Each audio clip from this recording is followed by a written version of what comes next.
Hello everyone, welcome back to our channel factual points. मैं वंदना आपके सामने फिर से लेकर आई हूँ अपना नया टॉपिक। तो आज का जो हमारा टॉपिक है वो है हमारा एंटोनिम्स। प्रीवियस टॉपिक में हमने कवर किए हैं सिनोनिम्स यानी सिमिलर वर्ड्स को। तो आज हम जो कवर करने वाले हैं वो है हमारा अपोजिट वर्ड्स। तो चलिए शुरुआत करते हैं अपनी इसी वीडियो की। हमारा जो एंटोनिम्स में जो पहला वर्ड है वो है क्रॉनिक। क्रॉनिक का मतलब होता है कि कोई भी चीज़ ऐसी जो बहुत टाइम से चली आ रही है, ठीक है, यानी कि continuing for a long time. तो क्रॉनिक का मीनिंग क्या हुआ? Continuing for a long time. तो इसके ऑपोजिट वर्ड्स क्या हो जाएंगे? इसका अगर हम एंटोनिम देखेंगे तो वो हो जाएगा हमारा एक्यूट। फिर है टेम्पररी, यानी कि वो चीज़ परमानेंट नहीं है, तो उसका ऑपोजिट हो जाएगा टेम्पररी। फिर थर्ड है क्योरेबल। क्योरेबल के बाद में है एंडिंग। एंडिंग के बाद है हॉल्टिंग, यानी कि स्टॉपेज, ठीक है।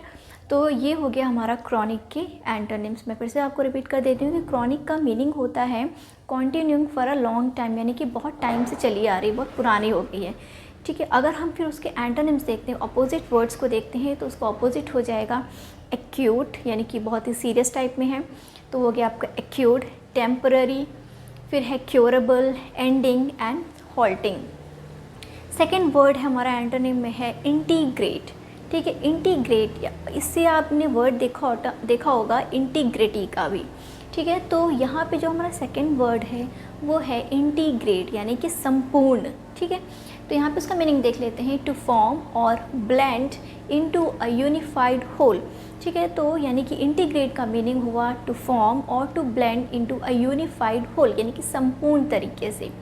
तो अगर हम इसके ऑपोजिट्स यानी कि एंटोनिम्स की बात करते हैं, तो हमारा उसमें जो पहला एंटोनिम वर्ड है वो है disarrange, disperse, divide, mismatch, separate, part या पार्टीशन बोल सकते हो। उसके बाद आपका हो गया डिस्टिंग्विश, यानी कि दो चीज़ों को अलग जो कर रही है, ठीक है। इंटीग्रेट का मतलब होता है सबको इकट्ठा करना, और यहाँ पे जो इसको अपोजिट यूज़ करेंगे तो वो क्या हो जाएगा? सबको अलग करना, ठीक है। तो उसके हमने देख लिया एंटोनिम्स, इंटीग्रेट के भी हमने चेक कर लिया। Third word is there hindrance. Hindrance, hindrance का मीनिंग होता है ऑब्स्टिकल या हर्डल। ऑब्स्टिकल का मतलब होता है बाधा डालना, बाधा उत्पन्न करना या रुकावट टाइप में। तो उसके अगर हम यहाँ पे ऑपोजिट्स की बात करते हैं, तो हमारा पहला ऑपोजिट वर्ड है उसका help, advantage, benefit, advance, assistance, aid and encouragement. तो ये हो गए आपके एंटोनिम्स किसके? हिंड्रेंस के। हिंड्रेंस का मीनिंग था कि ऑब्स्टेकल या हर्डल, ठीक है, यानी कि रुकावट या बाधा उत्पन्न करना। तो हमने उसके एंटोनिम्स भी देख लिए। फोर्थ वर्ड है हमारा है फोर्टिट्यूड। फोर्टिट्यूड का मतलब होता है ब्रेवरी और करेज। ब्रेवरी का मतलब है यानी कि बहुत ही बहादुर है, किसी से उसे डर नहीं लगता है, ठीक है। तो वो हो गया आपकी, इसका मीनिंग हुआ फोर्टिट्यूड का। अगर हम इसके ऑपोजिट्स को देखते हैं, तो इसका ऑपोजिट सबसे इजी वाला हो गया आपका फियर, कावर्ड, ठीक है। फिर है टिमिडिटी, वीकनेस, एपैथी, लेथार्जी। ये हो गए आपके एंटोनिम्स किसके? फोर्टिट्यूड के। फिर फिफ्थ वर्ड है कॉन्कर। कॉन्कर का जो मीनिंग होता है वो है टू अग्री, यानी कि किसी चीज़ के साथ हम सहमत हैं, तो वो मीनिंग हो गया किसका? कॉन्कर का। अब हम इसके ऑपोजिट्स को देख लेते हैं, एंटोनिम्स को चेक करते हैं। तो वो हो गया हमारा डिसअग्री करना, यानी कि हम उस चीज़ को उसके साथ में अग्री नहीं करें, सहमत नहीं है तो असहमत है, तो हो गया आपका डिसअग्री। फिर है अपोज करना, ठीक है, अपोज करना हो गया। प्रोटेस्ट करना मतलब विरोध में जा रहे हैं उस चीज़ के, प्रोटेस्ट करना हो गया, अपोज हो गया। डिसअप्रूव करना, रिजेक्ट कर देना, मना कर देना। Separate, differ, divide, object. तो ये हो गया आपका कॉन्कर के ऑपोजिट्स यानी कि एंटोनिम्स के बारे में। उसके बाद देखते हैं नेक्स्ट वर्ड है हमारा लैकोनिक। लैकोनिक, ये जो वर्ड है ये हमने सिनोनिम्स में भी लर्न किया था।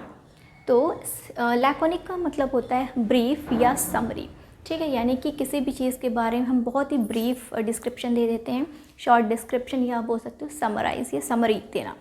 तो ये हो गया आपका लैकोनिक का मतलब। उसके बाद जो उसके ऑपोजिट्स थे वो है लोकेशियस, लॉन्ग वाइंडेड और वर्डी। ये हो गए आपके एंटोनिम्स किसके? लैकोनिक के। नेक्स्ट वर्ड हम देख लेते हैं, हमारा है रेनीगेट। रेनीगेट, नेक्स्ट जो वर्ड है सेवन्थ वर्ड इज़ रेनीगेट। उसका मीनिंग क्या होता है? ट्रेटर। ट्रेटर का मतलब होता है कि जिससे मित्रता ना हो, या आप बोल सकते हो देशद्रोह, गद्दार टाइप में आप ये वर्ड यूज़ होते हैं। तो ट्रेटर का मीनिंग हो गया गद्दार या देशद्रोही। अब उसके अगर हम ऑपोजिट्स की बात करते हैं, एंटोनिम्स की बात करते हैं, तो हमारा एंटोनिम हो गया फॉलोवर, डिसाइपल, सपोर्टर, उसके बाद है लॉयलिस्ट, और उसके बाद में है मिलिटेंट। ठीक है, तो रेनिगेट का मीनिंग होता है ट्रेटर यानी कि देशद्रोही, और गद्दार आप इसे बोल सकते हो। इसके जो एंटोनिम्स हो गए वो हो गया आपका डिसाइपल, फिर है आपका सपोर्टर, लॉयलिस्ट, उसके बाद है मिलिटेंट, और उसका है नेक्स्ट वर्ड है फॉलोअर। नेक्स्ट एंटोनिम देख लेते हैं हम, वो है हमारा एडिपोस। एडिपोस का मतलब वो ग्रीजी या ऑयली। ठीक है, एडिपोस का मीनिंग है ग्रीजी या ऑयली। ये एक बॉडी फैट के टाइप में ये यूज़ आता है, या आप बोल सकते हो इसको जाना जाता है बॉडी फैट के टाइप में। तो एडिपोस का मीनिंग हुआ ग्रीजी या ऑयली। अब इसके अगर हम एंटोनिम्स देख लेते हैं, वो हमारा है लीन का मतलब क्या होता है, स्कर्वी टाइप में आता है। ठीक है, लीन, टफ, या नॉन फैट या डीफैटेड। तो ये हो गए आपके एडिपोस के एंटोनिम्स। फिर है हमारा 9th वर्ड है कैटपल्ट। इसका मीनिंग होता है थ्रो या टॉस, यानी कि किसी चीज़ को फेंकना या टॉस करना, उछालना। ठीक है, ये हो गया कैटपल्ट का मीनिंग। अब इसको अपोजिट्स देखते हैं, तो है स्टैंड स्टिल, यानी कि वो उसी जगह पे खड़ा है। ठीक, ये हो गया। फिर स्टे इन अ प्लेस, यानी कि वो उसी जगह पर है, अपने उसी प्लेस में है। ठीक है, या आप उसे बोल सकते हो रिफ्रेन या होल्ड। ठीक है, वो अपनी जगह पर ही रुक गया। तो ये हो गया कैटपल्ट के ऑपोजिट्स। नेक्स्ट वर्ड है हमारा एनिग्मेटिक का मीनिंग होता है मिस्टीरियस, यानी कि बहुत ही रहस्यमय। ठीक है, मिस्टीरियस। अब इसके जो हम ऑपोजिट्स देखते हैं वो हमारा आ गया स्ट्रेट फॉरवर्ड, यानी कि सीधे तौर पे बोल देना, स्ट्रेट फॉरवर्ड हो गया। क्लियर हो गया, प्लेन हो गया, या नोन आप किसी को जानते हो। ठीक है, तो ये हो गया आपका एनिग्मेटिक का मीनिंग क्या था, मिस्टीरियस, यानी कि बहुत ही रहस्यमय, यानी कि जिसके बारे में ना जाना जाता हो। और इसके अगर हम अपोजिट्स को देखते हैं तो उसका अपोजिट हो जाएगा, अगर कोई चीज़ मिस्टीरियस है तो उसका अपोजिट क्या हो जाएगा कि वो बहुत ही सिंपल है, क्लियर है, प्लेन है, फिर क्या है स्ट्रेट फॉरवर्ड है और नोन है। 11th वर्ड हमारा है बाइगॉटेड का मीनिंग क्या होता है, कंजर्वेटिव का मीन्स है रूढ़िवादी। हिंदी में आप इसे देखते हो तो वो हो जाता है आपका रूढ़िवादी। तो बाइगॉटेड यानी कि अब देख रहे हो बाइगॉटेड, यानी कि यहाँ पे भी क्या पार्टीशन हो रहा है। तो इसका मतलब क्या हो गया, tolerant, liberal, open minded, fair, humanitarian. ठीक है, बाइगॉटेड का मतलब होता है कंजर्वेटिव यानी कि रूढ़िवादी।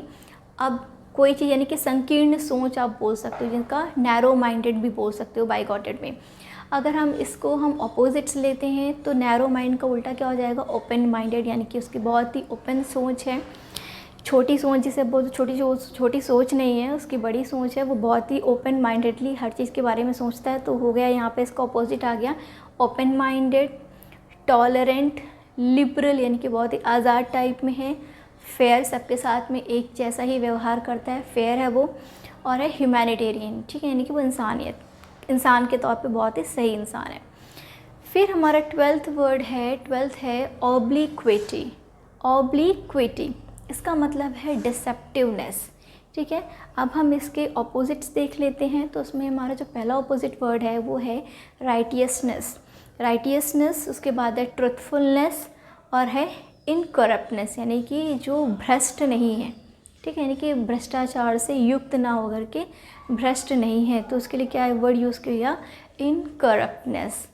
ठीक है, ट्रुथफुलनेस यानी कि वो हमेशा सच बोलता हो, राइटियस हमेशा सही रहता हो। तो ये हो गया आपका ऑब्लिक्विटी के एंटोनिम्स। हमारा लास्ट वर्ड है एक्सप्लिसिट का जो मीनिंग है वो है आपका क्लियर और डायरेक्ट, यानी कि बहुत ही साफ है और सीधा। ठीक है, ये हो गया आपके एक्सप्लिसिट के मीनिंग। अब इसके जो हम ऑपोजिट्स देख लेते हैं, जो हमारा ऑपोजिट वर्ड है वो है questionable, uncertain, false, fuzzy, inaccurate और वेग। ये हो गए उसके एंटोनिम्स किसके, एक्सप्लिसिट के। तो क्वेश्चनेबल यानी कि हमेशा कंफ्यूज रहता हो, जो इसके हमेशा क्वेश्चंस बने रहते हों। अनसर्टेन यानी कि वो सर्टेन नहीं है, वो अनसर्टेन है। फिर है फॉल्स यानी कि झूठ या गलत। इनएक्यूरेट यानी कि वो हमेशा असंभव टाइप में, यहाँ पे अनसर्टेन का मतलब क्या था, असंभव वाली चीज़। तो ये हो गया आपके एक्सप्लिसिट के एंटोनिम्स। तो ये सारे वर्ड्स थे एंटोनिम्स के। तो आई होप आपको मेरा वीडियो पसंद आया होगा। अगर आपको वीडियो अच्छी लगती है तो प्लीज़ इसे लाइक करें और ज़्यादा से ज़्यादा लोगों के साथ शेयर भी करें। Thank you so much for watching.